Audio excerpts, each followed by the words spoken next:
Hey guys, here we go into a film study on Shawn Porter and how he trains and the important things to look for when you're watching someone train or even when you're training yourself, the important things to make sure that you're doing. Um, and those things are fighting or those things are training how you want to fight.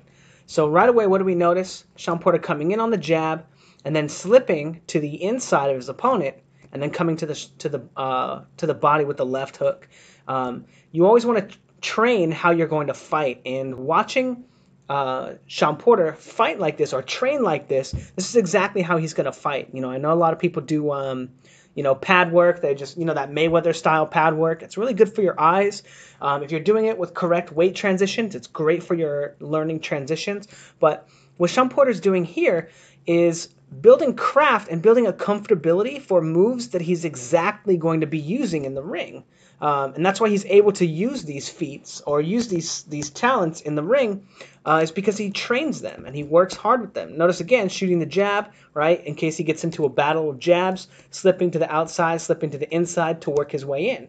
Feinting, and that's something right here that a lot of people don't do when they train, and that's why they don't look as natural when they feint or when they probe, is because they don't train with them. And as you see, it looks exactly like he's stepping with his jab, right?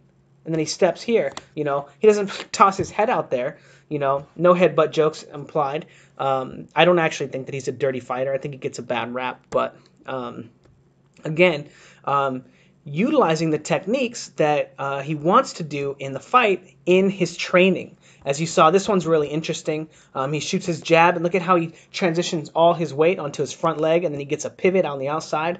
I don't actually think that he should be trying this against Danny Garcia. If you notice when he shoots this jab, boom, his right hand comes down, and as he pivots, right, he's completely open for a left hook. I think this would be a big mistake.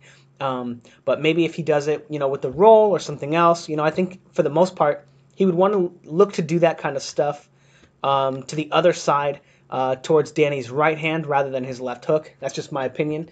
But if he's able to get under the hook when he does it, boom, and then, come around, come under the hook, then it'll be very effective for him.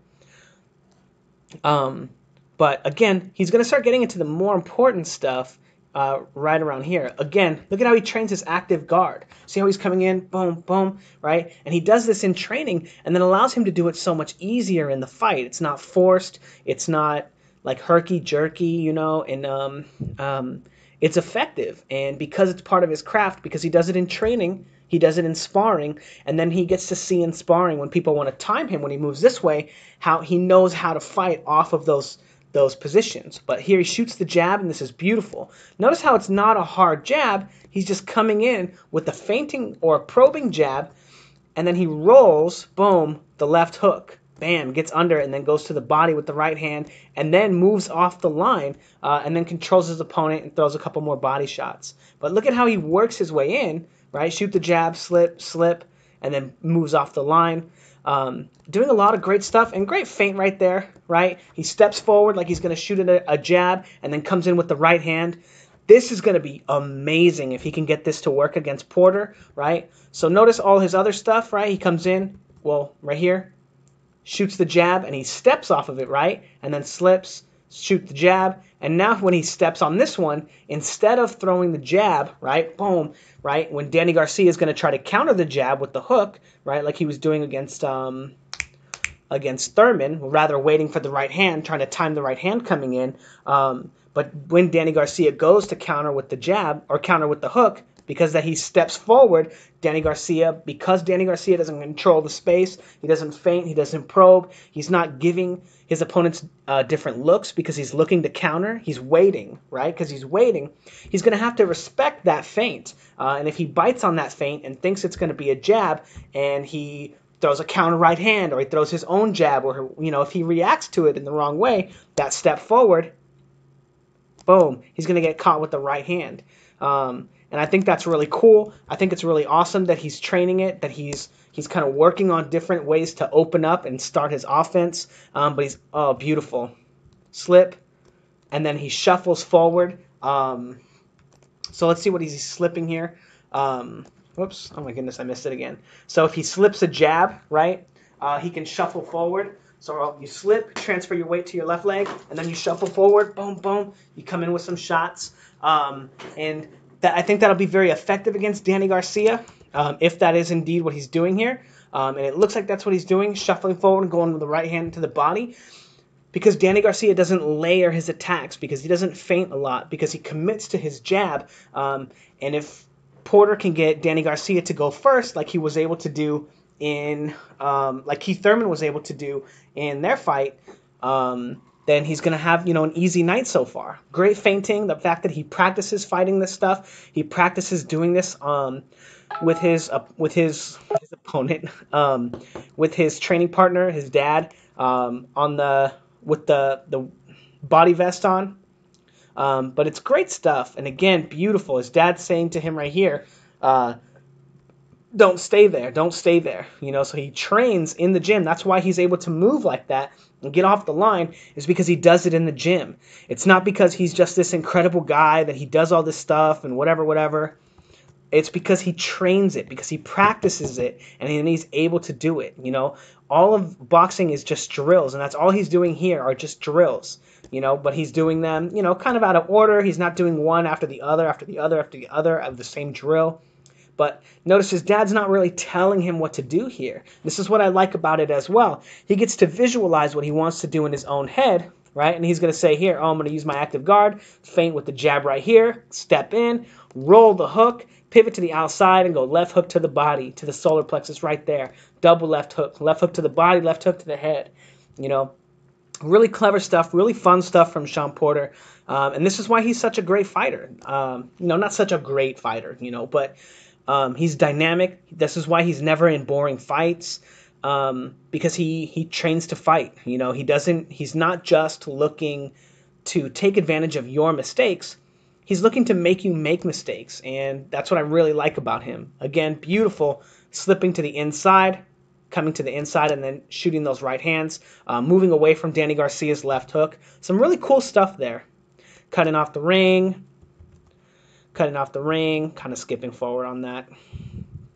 Going to the body, pivoting over, and I love his footwork. He has great footwork, the way that he transitions his weight. And then I want to get to kind of near the end of the video. Okay, I think it's right here. He's working. Notice how square he is. He's still transitioning all his weight when he throws his punches, right? Boom, boom. But he's square there so he can pin you up with his elbows, keep you on the ropes, and keep his head in your chest so you can't really go anywhere. Notice he's not exactly doing that to his coach, right? But I love this right here. The right hand comes, and what does he do? Rolls under it, pivots, and takes an angle. Beautiful work. And the same thing with the left hand, gets under it when his opponent tries to grab him. Boom. And because he trains like this with drills, right, drilling with his dad, he's able to do this stuff. Beautiful training. And even though he's not, he's not the greatest fighter, I have nothing but respect for Shawn Porter. I think he's a fantastic fighter, and I think he has potential to be one of the best in the welterweight division. Once everyone, basically the Fab Five, I guess, I'll call them, start actually fighting each other. And that would be Crawford, Spence, Thurman, Porter, and Garcia. And at the moment, I think that's the order that they're in. I think Crawford is number 1. I think Spence is number 2. Keith Thurman, just because he has a win over Porter, but I think Porter's actually a better fighter, even though Shawn Porter Keith Thurman was able to best him in their fight. I'd have to rewatch it and really score it to see what I thought, but I do think, in spite of the fact that Keith Thurman has a win over him, I think Porter's actually a better fighter. And then you have Garcia at the end. To be honest, I would love to see Porter beat Garcia and then fight Spence after this. Well, to be honest, I don't really care who wins. Either one, I want them to fight Spence. I think that's going to be a great fight.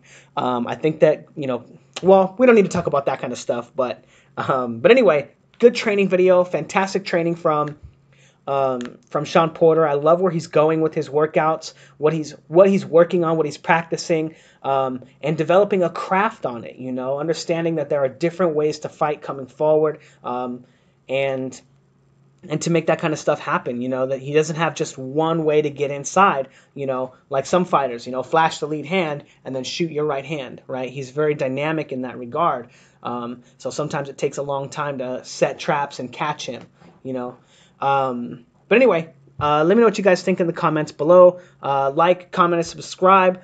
If you guys have done those things, I really appreciate it. You can follow me on Facebook, on my Twitter, or if you want, and you can support me on my Patreon. Shoot me $1 a month. It means a lot to me. But if you can't do any of that stuff, share my videos. Tell your friends if you appreciate what I'm doing or whatever, all that sales stuff. Anyway, I appreciate it, guys. Thank you.